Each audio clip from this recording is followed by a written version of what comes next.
Hello ladies and gentlemen, this is Blue Maxima and I'm here checking out One-Eyed Kutkh. At least I hope that's how you pronounce it. They don't actually speak or anything in this game, so you don't know how to pronounce it yourself, which is actually kind of annoying.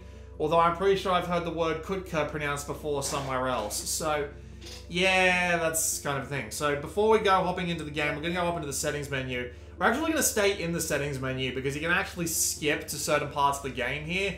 And I'd like to skip the first couple of minutes just to make my point a little clearer. But yeah, there's a couple of options in here. One is notably turn off the sound, which I somehow managed to do without realizing in my first take. So I ended up with a bloody take where I had no in-game sound whatsoever, and I was trying to figure out why, and I thought the game had glitched out on me. And you've also got this here, which tells you the credits. Nothing too out of the ordinary. So if we tap this, and then we tap to about here, yeah, that'll do. We can immediately hop into the game.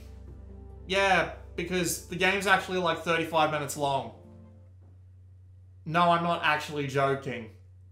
For whatever bloody reason, the game is really short. And I finished it in 2 settings, because the game is intensely boring if you play it for longer than 10 minutes. Imagine how bored I am right now doing the second fucking take, because I somehow managed to disable the damn sound. Nevertheless, One-Eyed Kutkh, they call it a point-and-click adventure game, but it's really not that. What it is, it's basically an interactive novel.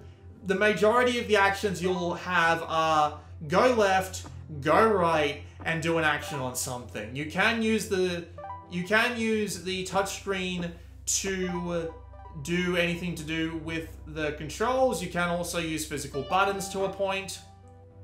The majority of the game, however, you'll probably just want to be using the D-pad and the up button, because that is almost the entirety of the set of controls the game has available to you, and that's basically it. The majority of the puzzles in this game literally boil down to go to place and do thing. If you've done the right thing, you'll move on. If you didn't, you will not. And it's very easy to tell when you haven't made any progress whatsoever.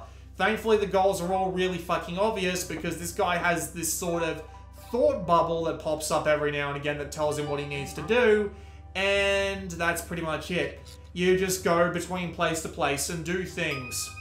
More or less. Like, the things that you do aren't even that interesting either. It's not helped out by the fact that the game has, like, 50% of its playtime taken up by doing some really long and decidedly annoying walking animations. Like, doing a walking animation for basically everything in the game just takes so long. There are times where you'll need to watch a walking cutscene for something like 15 minutes because the game is just that goddamn dull. 15 minutes might be a bit overshooting it, but it kind of feels like that when you're actually watching him do it. The most complicated scene in the entire game is here, where they actually let you move around freely with the analog stick. I don't know why that scene only shows up once, but yeah. Also, I've noticed that on this game's loading screen, when you first start it up from the live area, you actually see the entirety of the playable game, which is actually... like, you need to have quite a bit of balls, don't you, to actually go and show the entire playable area of your game in the loading screen. That is certainly something else. But yeah, as I said, the majority of controls, left, right, an action button. That's pretty much all you need to do. There's really nothing else to it. It is that dull. There are no puzzles to solve. There are no deaths to be had. There is nothing. It does not count as a point-and-click adventure in the slightest. It barely counts as even an interactive novel because there's only really one way to go about things.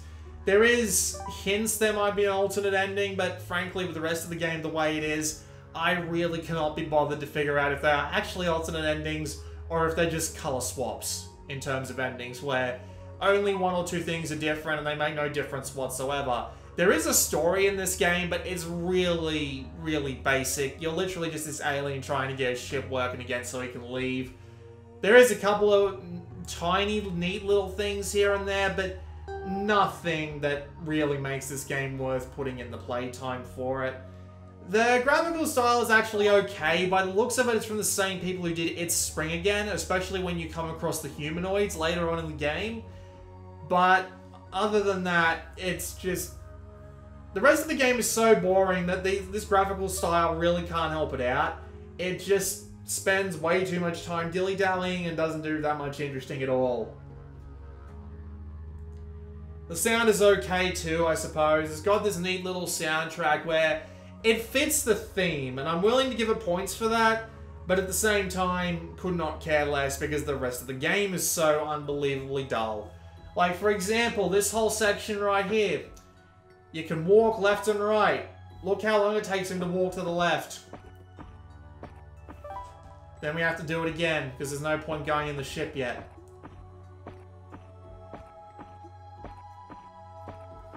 Yeah, that's how slow we're talking. And we have to go all the way back, too.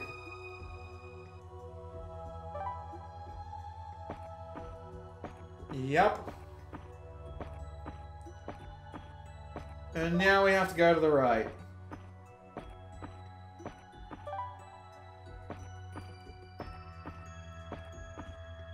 See what I mean?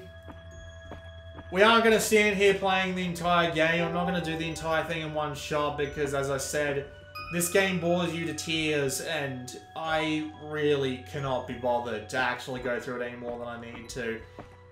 There is a secondary part where you swap to another character and make your way up the tree to talk to these two again. But other than that, it's about the same. The idea is the same. Go to a point, do the action on it. If the action succeeds, you get to move on to the next bit of the game. And if it doesn't, there's no penalty, no punishment, not even anything remotely interesting. You just wasted your time, especially with how slow some of these animations can be. Like, if they sped this up to a more interpretable thing, it could be done in less than half an hour.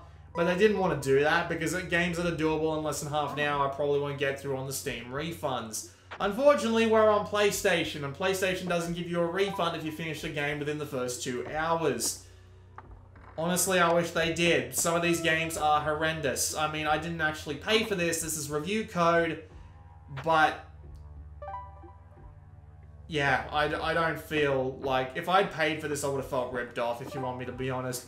Even with It's Spring Again, at least with It's Spring Again, you got a bunch of trophies for like 5 minutes of work. I can understand that being appealing to at least trophy hunters. But trophy hunters sitting through this thing for 45 minutes, not to even have the full set of trophies at the end, I can imagine them getting quite upset.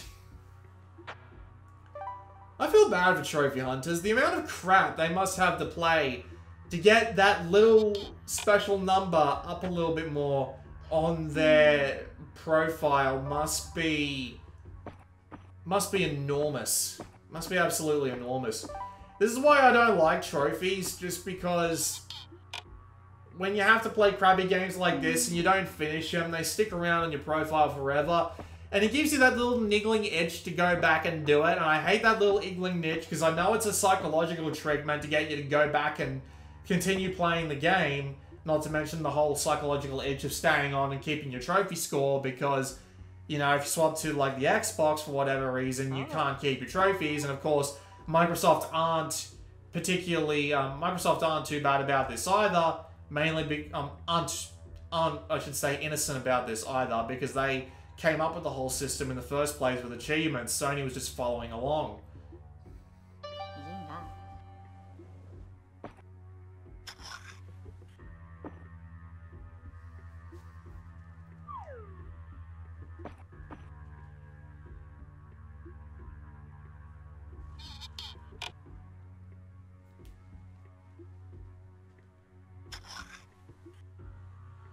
You easily could have done this entire scene in 5 seconds, but instead they felt the need to make it go for about 30.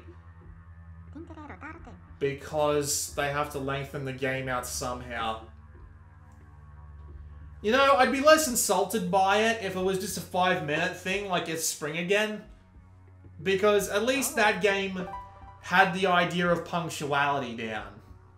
Right? Hang on, I'm going to use the touchscreen for this one. Yeah,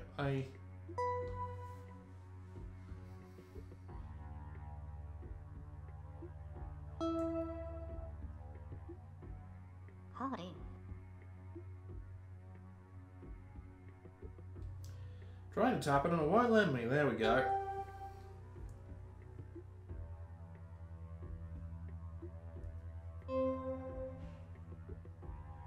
Howdy.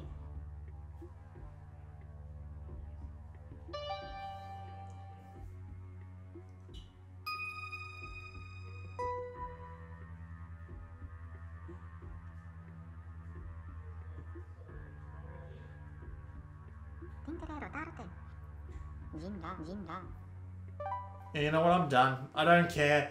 That was a look at One-Eyed Kutkh. It is a boring waste of time. I am so glad I didn't have to pay money for it, and I fully recommend that you do not either. That's pretty good, actually. I thought I was going to have more to say after that, but that's a good line to end it off on. This has been Blue Maxima, and I will see you all next time.